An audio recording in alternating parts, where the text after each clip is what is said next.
Hi everyone, Cohh here with another thoughts video, this time on the return of the Obra Dinn. This game kind of came out of nowhere for me. It wasn't very hyped. I heard some stuff about that really old looking game and some people told me to try it. But honestly, there was so much going on at the time when it came out that it kind of passed me by and I didn't really know if I was going to try it. So I had an opening in my schedule recently and I said to myself, you know what? I've heard enough good things about this game, just that it was kind of interesting, and then I heard a lot of people that I kind of agree with their opinions say that they really liked it, that I thought I would check it out. Give it a morning stream and see how it went. What that turned into was basically me just sitting here for 6.5 hours working through this game in one sitting. The entire game is about 7 hours, something to keep in mind, but this is a really interesting and cool game. So the Return of the Obra Dinn, and I'm going to try to keep this as spoiler-free as possible. The Return of the Obra Dinn it is basically an adventure, investigation, exploration game.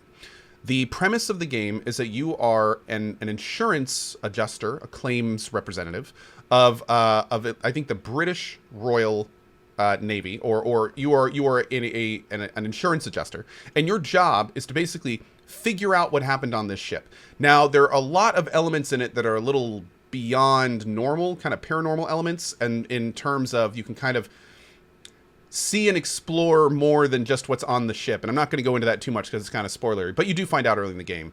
And it makes it very, very interesting. So the gameplay basically is kind of pure investigation. You're given a series of scenes, and you not only need to work out what's going on in each of the scenes, but you need to work out who is involved in the scenes, what their position is in the entire narrative, and then as the story continues, what the narrative actually is. The story is not told linearly. You're actually given things in a bunch of different orders. And sometimes you get the ending first, sometimes you get the beginning first, sometimes you're put right in the middle and you just kind of have to figure out what's going on. But it does kind of all come together in the end. And the game at the beginning gives you some really good tips on like what is expected of you to kind of work through it. I will say that there was a very daunting moment when I did realize that the game had given me all the clues it was going to, and I just had to figure it out. And that was then started about a 2 or 3 hour jaunt of like basically going back through the game and like playing investigator and really looking in every nook and cranny, and chat helped me out a lot. And it was good. It was good. But yeah, Return of Obra Dinn for me is I'm going to go ahead and give it a recommendation. It is a $20 game right now, which is technically a little bit expensive for the $2 value that I normally equate for these types of things. But I will say that even though I only spent about 7 or 8 hours in it total, this is an extremely unique game. The music was phenomenal. There's not a lot of voice acting, but when it's there, it was pretty good.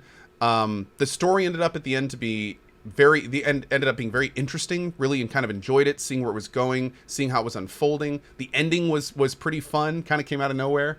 And yeah, definitely a recommend. It was a good time. It was a good time. So anyway, that is the Return of the Obra Dinn. Hope to see you for our next thoughts video. As always, thank you so much for being here, and I'll see you on Twitch at twitch.tv/CohhCarnage or here on YouTube for more fun and games. Bye-bye.